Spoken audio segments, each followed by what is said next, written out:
Efésios capítulo 4, capítulo 3, versículos 14 ao 21. Todos acharam? Acho que sim. Então vamos lá, eu vou ler, vocês, por favor, acompanhem.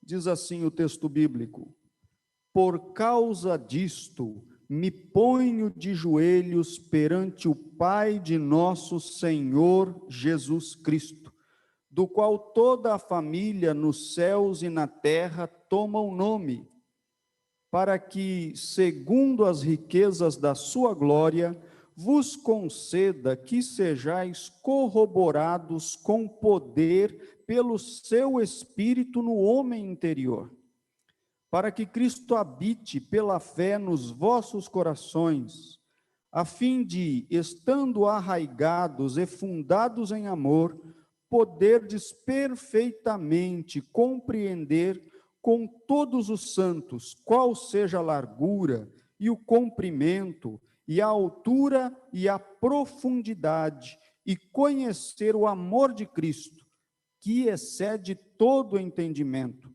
para que sejais cheios de toda a plenitude de Deus.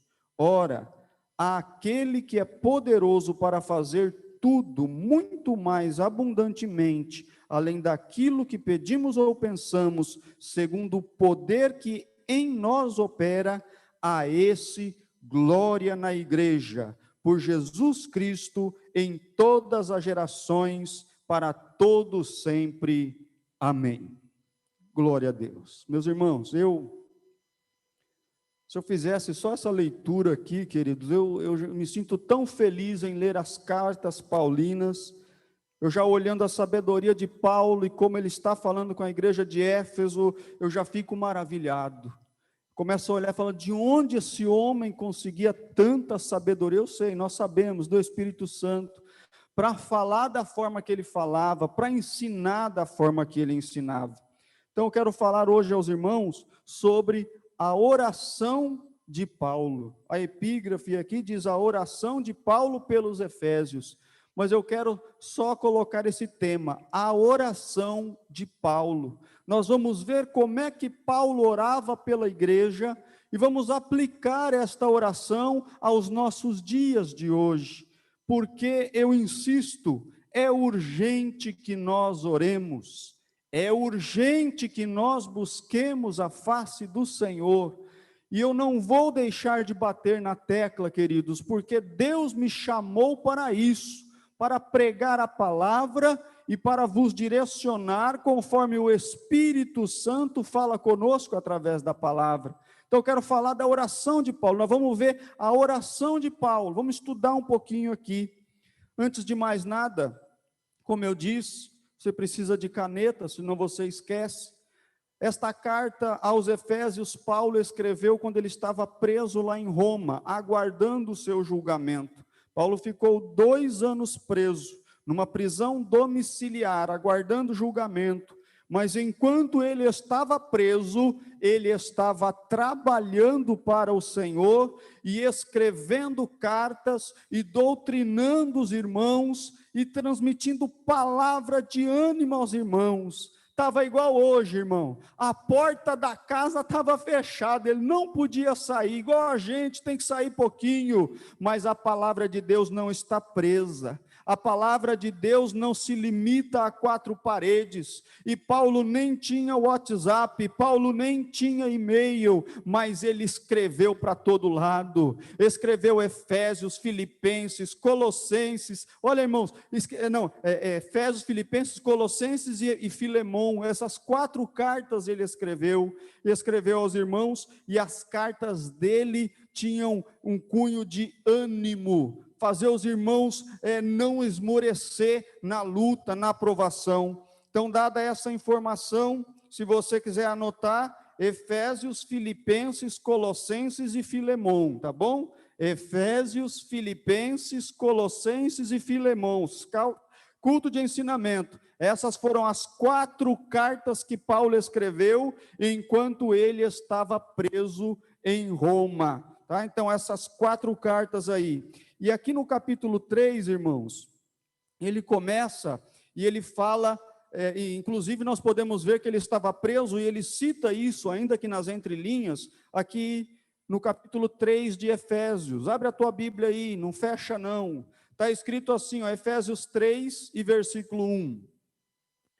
Por esta causa, eu, Paulo, sou prisioneiro de Jesus Cristo por vós, os gentios.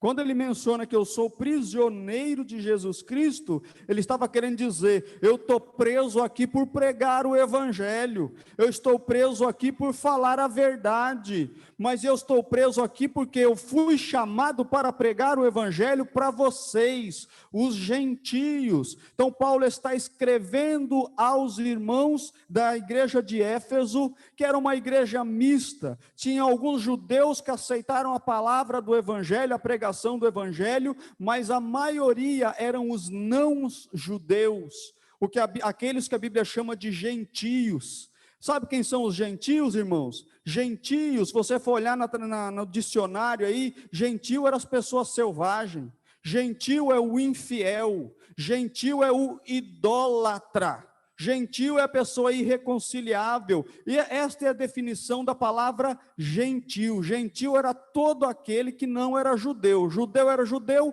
fora o judeu era tudo gentil, eram os pagãos, não tinham salvação, mas Paulo estava preso, porque ele foi chamado para pregar o evangelho a estes gentios, a estas pessoas que eram infiéis, estas pessoas que eram consideradas pagãs, pessoas que eram consideradas selvagens, mas Paulo correu o risco, porque atendeu o chamado de Deus e pregou o evangelho. Glória a Deus, ele pregou, e agora aqui está escrevendo, e ele está preso, e ele começa a falar aqui, incentivando os irmãos. Por que ele incentiva nesse capítulo de número 3?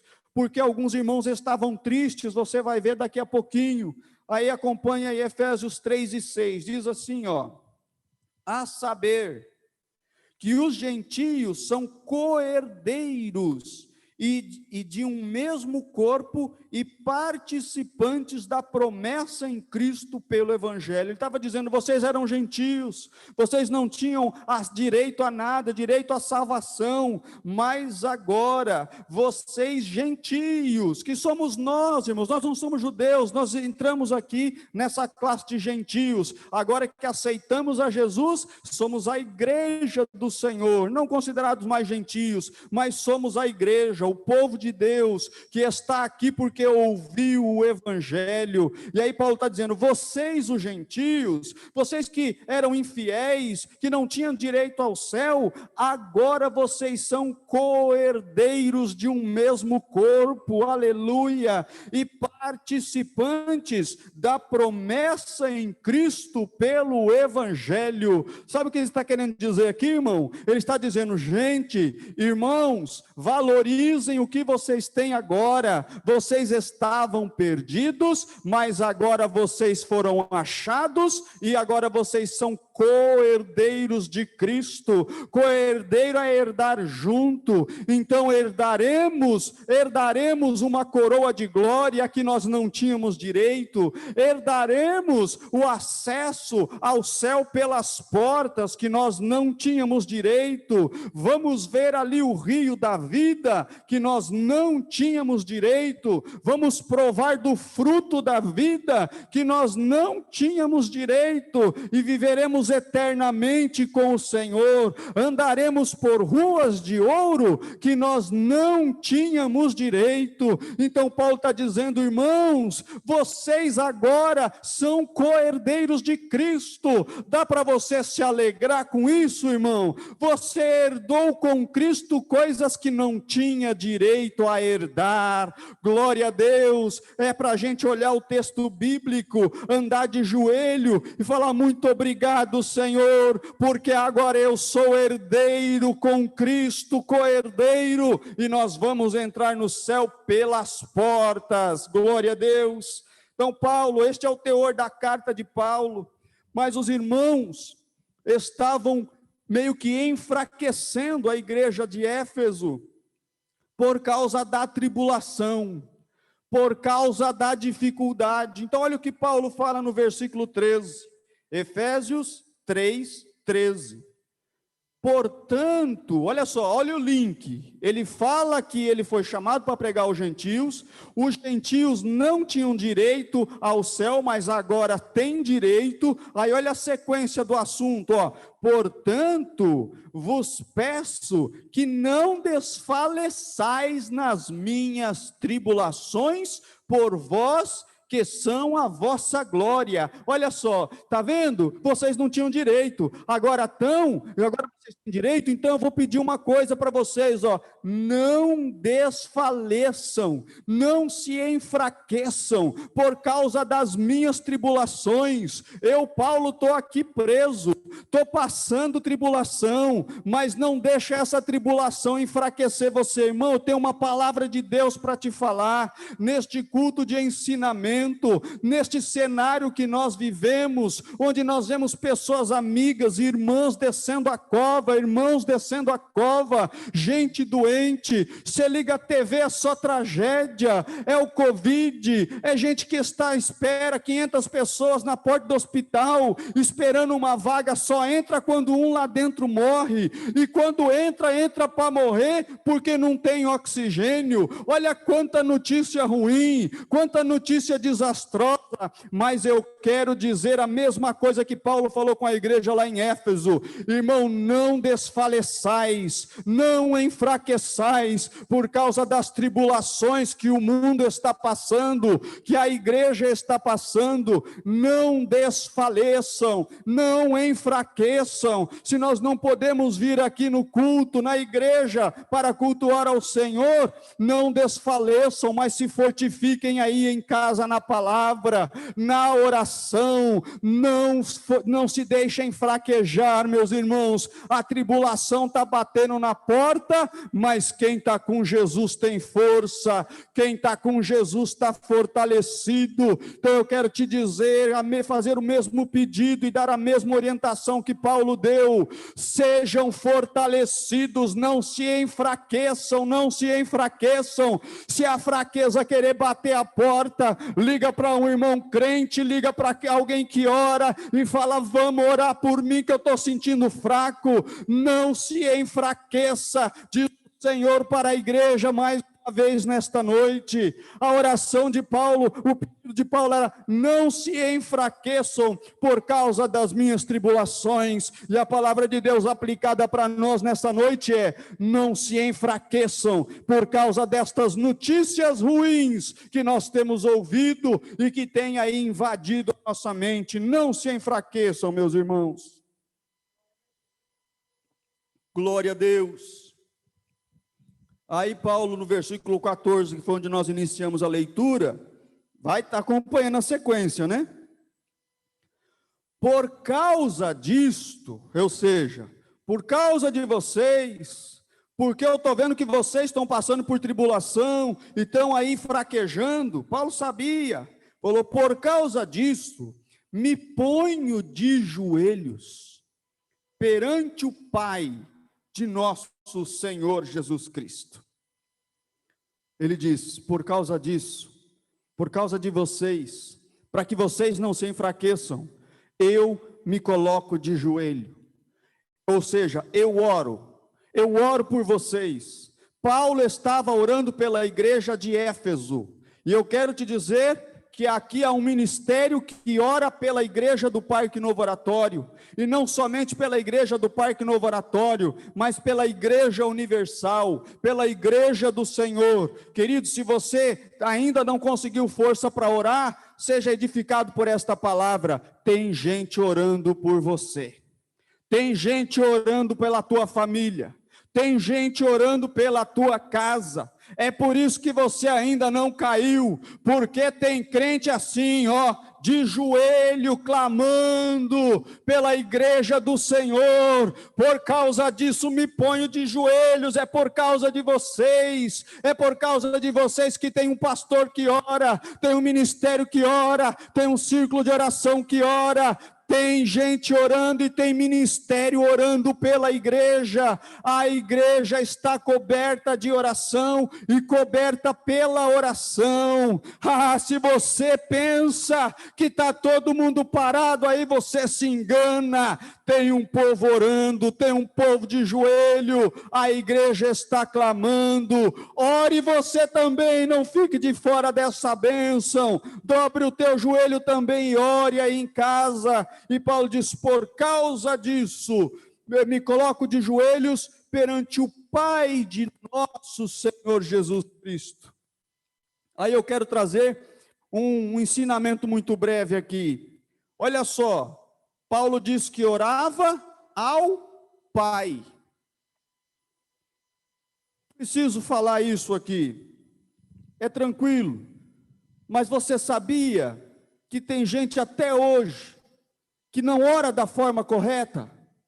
Às vezes até ora, mas não recebe. Deus, por sua misericórdia, Ele ouve todas as nossas orações. Ele ouve, irmão. Olha aí. Olha o que Deus está falando contigo agora aqui, ó. Ele ouve todas as orações. Todas. Senão não estaria escrito lá em Isaías 59. 59 ou 53? Deixa eu ver aqui. Para não falar errado. Culto de ensinamento. Deixa eu abrir a minha Bíblia aqui. Isaías. Glória a Deus. Me lembrei desse texto agora.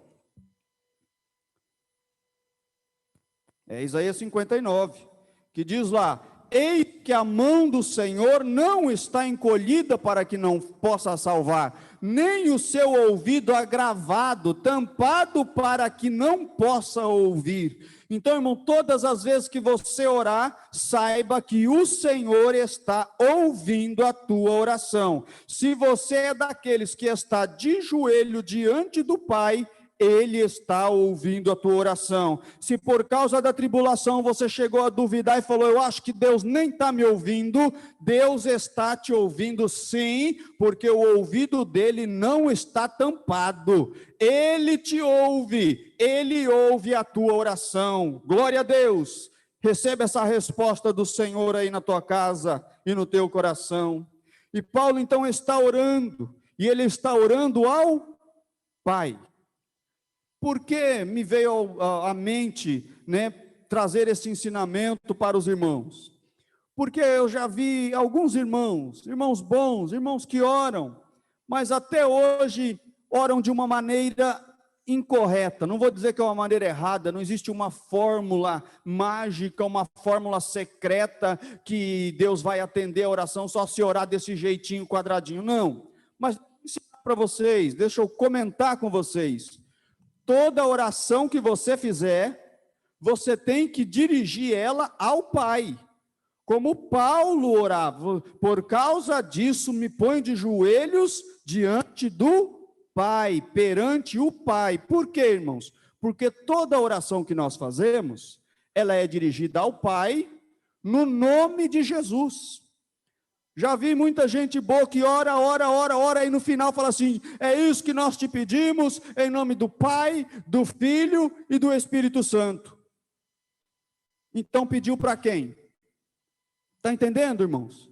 A oração deve ser dirigida ao Pai, no nome de Jesus. A única vez que nós usamos a trindade é na época, no momento da bênção apostólica, no momento do batismo em águas, que nós falamos: te batizo em nome do Pai, do Filho e do Espírito Santo. Mas quando você estiver orando, ore ao Pai. Então dobre o joelho e fala assim: Pai, eu te agradeço por este dia. Pai, eu te agradeço por esta noite. Pai, eu estou triste hoje. Ou então me alegra em nome de Jesus. Ou Pai, eu estou alegre hoje e eu te dou graças em nome de Jesus. Foi assim que Jesus nos ensinou a orar. Então, quando você for orar, ore dirigindo a tua oração ao Pai. Fala: Pai, aqui estou. Pai, me abre uma porta de emprego. Pai, me cura. Pai, me reveste. Pai, me dá graça. No nome de Jesus. Toda oração deve ser dirigida ao Pai. Por isso que Jesus deixou registrado lá, no Evangelho de João, no capítulo 15, no versículo 16, que diz o quê? Diz assim: não me escolhestes vós a mim, mas eu vos escolhi a vós para que vades e deis fruto, a fim de tudo o que pedirdes ao meu Pai em meu nome, ele vos conceda. Está anotando aí? Toda oração é dirigida ao Pai no nome de Jesus. Tá bom? Então, só essa observação aqui para os irmãos. Por causa disso, me ponho de joelhos perante o Pai de nosso Senhor Jesus. E aqui, versículo 16 diz assim, ó. Estou na sequência da oração.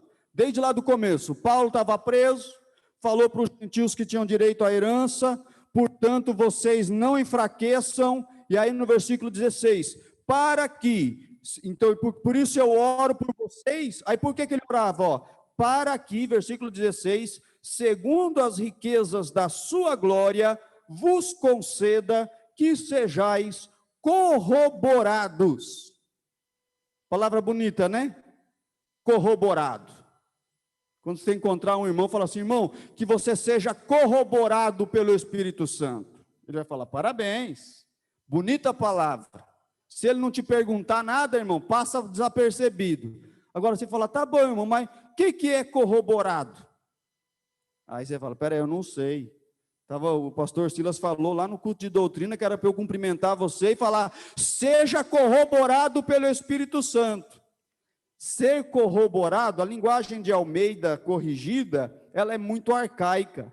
Corroborado, irmão, é fortalecido, é fortificado.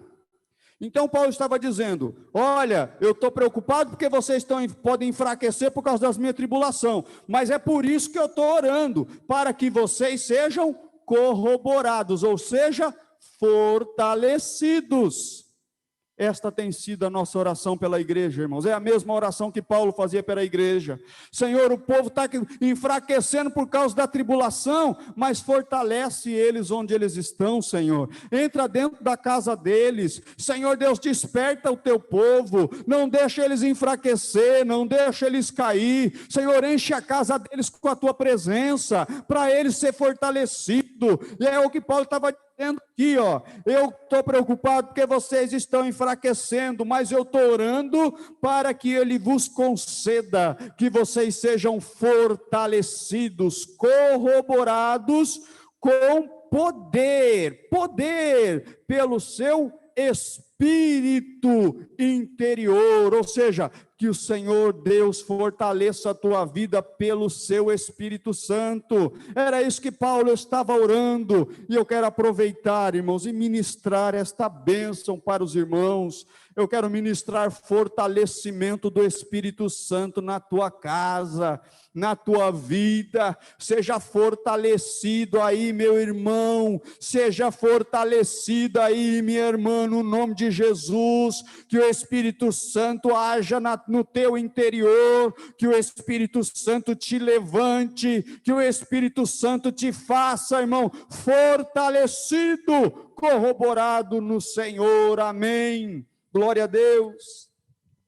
Então, que você seja fortalecido, seja corroborado. Então, ele estava orando para que os irmãos fossem fortalecidos. Há outro tópico da oração de Paulo, versículo 17, para que Cristo habite pela fé nos vossos corações. Então, era Paulo orando. Está vendo Paulo orar, irmão? Igual eu estava vendo Paulo orar enquanto eu estava lendo o texto. Paulo estava orando, dizendo, fortalece eles, Senhor, fortalece pelo teu Espírito. Cristo, Senhor, habita neles, habita no coração deles. Ele estava pedindo, Senhor, habita no coração deles. Não passa só de vez em quando, não, mas habita. Você é morada de Deus, o teu coração é a morada do Senhor Jesus, o teu corpo é templo do Espírito Santo, que se no teu coração estiver cheio de Jesus Cristo, irmão, não tem como você perder para a fraqueza, porque Jesus está aí te ajudando, te fortalecendo, te falando com você e ao teu coração. Então que o Senhor Jesus habite no teu coração, irmão. Deixa Jesus Jesus entrar. Por isso que lá em Apocalipse, o texto diz: eis que estou à porta e bato. Que porta é essa? É porta do coração. Que Jesus habite no teu coração, aí na tua casa, onde você está. Para quem vê essa pregação, essa mensagem, este ensinamento, deixa Jesus entrar no teu coração, para que ele habite aí, para que ele habite. Glória a Deus. Então essa era a oração de Paulo, e para então que Jesus habitasse no coração deles. E também no versículo 19 aqui, ó, o 18 ainda diz alguma coisa, mas eu preciso, já vou no 19. A oração dele era para que os irmãos de Éfeso conhecessem o amor de Cristo, que excede todo entendimento, para que sejais cheios de toda a plenitude de Deus. Que coisa linda isso, hein? Ser cheio da plenitude de Deus. Ser cheio da plenitude de Deus, irmão, é ser cheio de Deus até a tampa. Esse copo já não está mais cheio porque eu tomei um pouco, mas ser cheio da plenitude de Deus, irmão, é estar lotado, é estar até a boca. E o Paulo orava e falou assim: enche eles do conhecimento, enche eles da plenitude, enche eles de Deus. Era o que Paulo estava orando, que eles sejam cheios de Deus. Quando a gente encontra um crente cheio de Deus, é diferente. Ele fala de coisa boa, ele fala de bênção, ele fala de luta, mas também fala de vitória, porque ele é cheio de Deus, irmão. Coisa boa é encontrar um crente cheio de Deus, não cheio de preocupação, cheio de medo, cheio de murmuração, cheio de temor, mas cheio de Deus, irmão, cheio de Deus. Que Deus te encha aí na tua casa, irmão, até a tampa, até a cabeça, que você seja cheio de Deus. Essa era a oração de Paulo, glória a Deus. Cheios de todo o entendimento, não é conhecer um pouco, não, é ter todo o entendimento de Deus. E aí ele encerra a sua oração, versículo 20, ele ainda diz assim: ora, aquele que é poderoso, ou seja, ele está encerrando a oração, aquele que é poderoso, ele está se referindo a quem? A Deus. Esse A na palavra aquele está craseado, então, aquele a quem eu estou orando, diante de quem eu estou de joelho, aquele que é poderoso. Glória a Deus, eu gosto desse adjetivo. Deus é poderoso, poderoso, poderoso Deus, aquele que